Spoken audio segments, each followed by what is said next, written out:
This is a video about the different modes of communication. That means the different ways that people communicate. In other classes, you don't learn this. In ASL, you're going to. It doesn't seem directly related right away. Some people communicate by writing back and forth. Some people communicate by talking out loud. Some people communicate using sign language. It's just a part of linguistic expression, and we happen to learn that in our ASL courses. So if you're in high school ASL and you have not learned about the modes of communication, today you're gonna. Here we go. See you soon. I want to talk to you about the different modes of communication. A mode of communication means a medium of communication, how something is conducted or done. The three major modes of communication are audible, visible, and tactile. Audible modes of communication include things like speaking out loud, talking, speech. When we talk about how deaf people communicate, it's important to understand that many deaf people do communicate audibly. Many deaf people can talk. Why a person might choose to talk or not to talk is a personal decision. Some deaf people with the ability to talk have decided they do not want to. Culturally, that's a personal choice that ought to be respected, especially by hearing people. Some deaf people might choose to speak because their degree of hearing loss allows them access to what's known as the speech banana. They're able to access sounds audibly or receive feedback on their own speech when someone else is talking.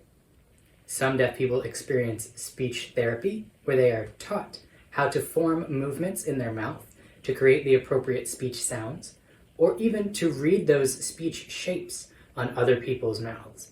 We could call this lip reading, but nowadays we call it speech reading, because there's more to figuring out what someone is saying than to looking at the shapes of their lips.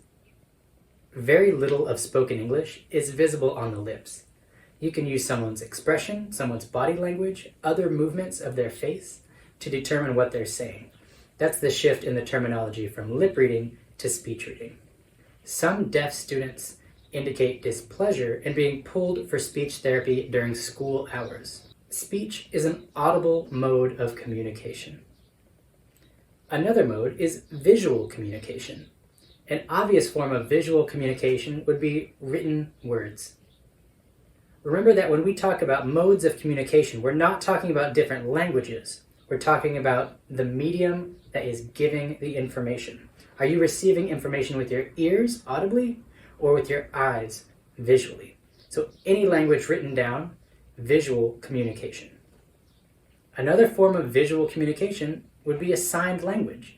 You're receiving that language through your eyes because you have to look at it to get the information. In this way, speech reading could be thought of as a visual form of communication. If you have no access to the audio of someone speaking, only able to watch what their mouth is doing, that's visual communication, but it's one-sided. Another form of this sort of amalgamation of visual and audible communication is called cueing, or cued speech. Cued speech is a system of 8 positions and 8 hand shapes that show the difference between similar-looking speech sounds. A person would probably speak out loud while they are performing cueing. That brings us to a specific group of visual language, manual communication. Manual just means on the hands or done with the hands. One thing relevant to us in this category would be American Sign Language. American Sign Language is a visual mode of communication. It is manual, although it doesn't occur only on the hands. Other examples of manual communication could be MCE, or manually coded English. There are many forms of manually coded English. There's what we would call C, or C1 and C2.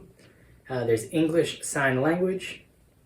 Of course, there's many individual sign languages as well, outside of English. If we set up something like C on one end of a pendulum and ASL on the other, in between those two, on any part of that spectrum, would be something called a contact language, or previously called PSE, Pigeon Sign English, although that term is falling out of style.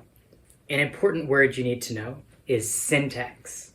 Syntax means how words are arranged in a sentence. If we're talking about a manual language, like a signed language, you could say how signs are arranged in a sentence. If we have true PSE, a Pigeon Sign English, we might be using ASL signs lined up in an English syntax, meaning I'm not using English signs, I'm using ASL sign vocabulary, but I'm putting them in English word order. We know that when we do that, we're not using ASL. What are we using? A contact language, somewhere in the middle on this pendulum. Another form of manually coded English is known as the Rochester method. The Rochester method, which became popular in Rochester, New York, in the early 1900s, is when you simply spell every single English word. You maintain your English word order, your English syntax, but you use the ASL manual alphabet to spell out each and every word, with the exception of like the and. Every single word spelled out, normally at rapid speed. Another bridge between the audible and visible mode of communication is what we could call TC, total communication, or SIMCOM, simultaneous communication. That occurs when you speak and sign at the same time. We know already that to sign ASL and to speak correct English at the same time is not possible. The research exists, it's been done many times. People set out to disprove it many times and are not successful. To sign grammatically appropriate ASL and to speak grammatically appropriate English simultaneously is impossible. But you can speak correct English and sign correct English at the same time. They're the same language, just in a different mode. You're being audible and visible at the same time. There are many benefits to doing this. There are many cons to doing this. The research exists on that as well, but I won't get into it. Just another bridge between these two modes. The last mode of communication is tactile communication. Not something you can see or hear, but something you have to touch. An example of that could be Braille, written language, but not visible, Braille, or tactile ASL, or tactile signed languages. Tactile sign languages occur in the hands or on the body of the receiver. You might use tactile ASL if you are blind or deafblind. The last thing to discuss is bilingual bicultural. This is a method in which to teach language to children. Another method would be oralism, which I think we've learned about already, only teaching people to speak and to speech read. The other method is bilingual bicultural, where you teach two languages, such as English and ASL, with equal importance and with equal time spent, but separately, not at the same time like simultaneous communication, but taught completely separately. So the child is able to be bilingual, as well as teaching the cultural elements of each language. That's what you need to know about the modes of communication.